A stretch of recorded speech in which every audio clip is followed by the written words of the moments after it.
Hey world, it's me, Jeremy Alexander Newsom with your IR4 podcast, and today we have a coin market update for all of you fans of the cryptocurrency world. This one's totally for free, as it is every single Tuesday. Thank you so much for being subscribers. Thanks for being patrons and fans of the Fourth Industrial Revolution podcast. Let's dive in. All right, crypto fans, let's look at the markets and see what we are in store for. So, pretty interesting little move here on Bitcoin, at least I think recently. The fact that we took out this lower shadow right here from Sunday is really not the best sign in the world. I was looking at getting out of most of my Bitcoin positions here at 9,000, but we just didn't quite pop above there. Now, the good news, at least I think, we still have this inverted head and shoulders pattern, boom, boom, boom. And we popped out of there, which also means this could be a 1, 2, 3, 4 wave. And that 4 wave usually leads to some type of 5. So we will see. Here's the weekly. And the weekly perspective, I mean, you only had 2 white candles in a row. We did get above all the moving averages. The 10 has not crossed the 50 yet, but I think we'll probably get some buying here, so I'm trying to hold steady for the next week or so. The other good news is the 100 simple on a weekly on Bitcoin did trade up a little bit higher. It is my thought and my guess and my intention that Bitcoin probably does trade back down into this level before it bounces. I think that's a pretty good bet that we make one more lower low on Bitcoin. Of course, I don't necessarily want that to happen. It just kind of seems logical. And things can get pretty messy if that does indeed happen. And the good news is I'll be updating you next week and the week after that. Every single Tuesday we have a free coin market update for all the traders here on our YouTube channel, all the people, and also anyone who subscribes to our video podcast here at patreon.com/IndusRev4. So anyway, that's pretty much what I got. Now the other one's looking a lot more hairy than Bitcoin does. Ethereum looking rough on a weekly. Looks like it is just hunting for that 100 simple. So here's the daily chart, and again, we broke new lows, we made new lows. This is a brand new candle. So taking out this lower shadow, especially that since it occurred right here, is probably not the best thing. You do have some upper supports here that kind of broke down, so relatively interesting to see on Ethereum. But yeah, I think we take out the low of just a few days ago, well, hours ago. I think we break lower. I think we really do flash pretty much almost immediately down into those levels, which I do think will provide another buying opportunity. But again, here in the weekly chart, that's all the way down there at 330. So we could have a whole another 100 points or 20-ish% to go on Ethereum, which would be pretty gnarly, but I think it's kind of what's going to happen. Unless, of course, some buying really takes over and props this thing up. But most likely, I don't think that's going to be the case. So that's Ethereum. Here's Litecoin, LTC USD, also relatively on the weak side, unfortunately. But the 100 SMA on a weekly, again, that's really the key level for so many of these, is at 72.01. So we're getting really close to that price. We're chopping around, we're bouncing around, we're tagging around. I'm keeping my fingers crossed for some good news to come in, something exciting or interesting, because we really have been trading sideways in just an awful fraud for the last month and a half on most cryptos. Been pretty boring, monotonous, and not really doing all that much. So here's Stellar Lumen USD over here on Kraken, and this one too getting a pretty gnarly pullback. So Stellar Lumen pulling back, but again, you had tons and tons of bullish volume down here, which is good. Per all my wave counts and just looking at everything, I still think we have a chance to bounce, but before we do, it'll get a little bit on the rougher side before we actually do bounce. Last time we had this really good run up. I mean, we traded down, we had a little bit of a bounce, and we just kind of broke.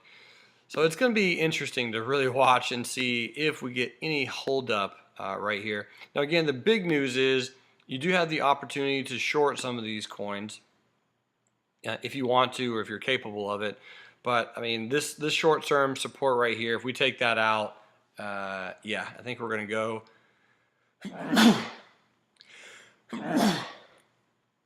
If we take out this support right here, I think we're going to go a little bit lower, probably to that 200 simple. This is on the 4-hour chart, which is about 24 cents.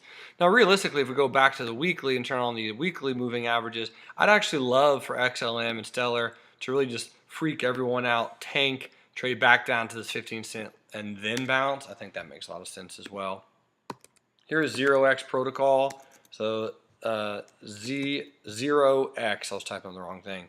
And we'll come over here to Poloniex.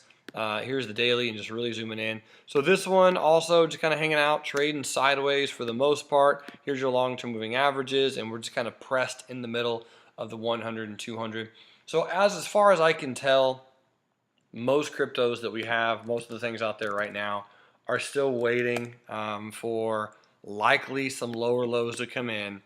Some of these, I don't know which ones, how many, how often, how frequent, but some of these will most likely kind of slowly disappear and vanish.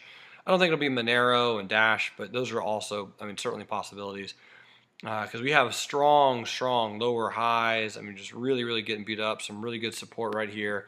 Nice little volume. So if this thing breaks down, I mean, there's the volume right there. If we just take out and kind of collapse into here, we could see some pretty cheap prices pretty quickly. Now, I've been relatively bearish on most of these coin market updates for the last month. And just we haven't really gotten much to prove otherwise. I guess unfortunately / fortunately, you know, we had some really good moves late last week and it looked nice, but it just didn't hold. And yeah, I mean, as far as all these patterns, it just looks like we're gonna slowly creep a little bit lower. So here's Dash on the weekly looks a little bit rough. Volume coming in. Yep, so I mean, everyone that we're looking at, unless we get some bounces soon, and I do mean soon, like within the next 48 hours, 2 to 3-4 days, unless we get some good bounces, some good news, something exciting, I think we're going to slowly just drudge and trudge a little bit lower on most coins. Things will get pretty bleak and abysmal for a while, and then maybe we start seeing some life later down the road. But again, the good news is Big Daddy Bitcoin, of all of these, I would have to argue probably looks the strongest. And then you have Bitcoin Cash, which doesn't look deplorable, but it doesn't look that great either. It is at some really good supports. You know, we'll see if we can bounce. Same exact support we traded to in April before we had that just monstrous run up, and that was a really fun move. But yeah, I think we're gonna slowly tiptoe a little bit lower on most of these things. Fingers crossed for a good move. Still accumulating the bigger positions, the bigger coins, the Ethereum, the Bitcoin, and I have smaller positions in Bitcoin Cash. What's the other one? Dash, EOS, Litecoin. I have some smaller positions on those, but Bitcoin, Ethereum, I would argue probably still two of my larger positions personally. And yeah, it's going to be a while. What comes up must come down. Happens in every market. It's just going to take time, take a consolidation process, take some patience, take some waiting, and just the right candle and the right news and the right announcement to get these things really rock and rolling. But the night is still young, as they say in this market, and we will just see how things trade out, play out, and transpire. If you got into some of these coins for a particular reason, the solution or the projects, then I don't think this price or these prices really have that big of an impact on you and your motivation for what they might do going forward. Anyway, that's what we're trying to do here on the Fourth Industrial Revolution podcast, is keep abreast on important topics, game changers, thought leaders, and exciting people making things happen, making progress happen, creating great solutions, doing fantastic research, reaching out and making the world a better place. That's the people that we're working on interviewing, chatting with, and learning from. Folks from around the world, thanks so much for tuning in. I will see you all next week for the next free coin market update. And for my subscribers, you'll see us again on Thursday, as well as Sunday, Saturday, in the next exclusive coin update. All right, you guys rock. We'll see ya. Bye.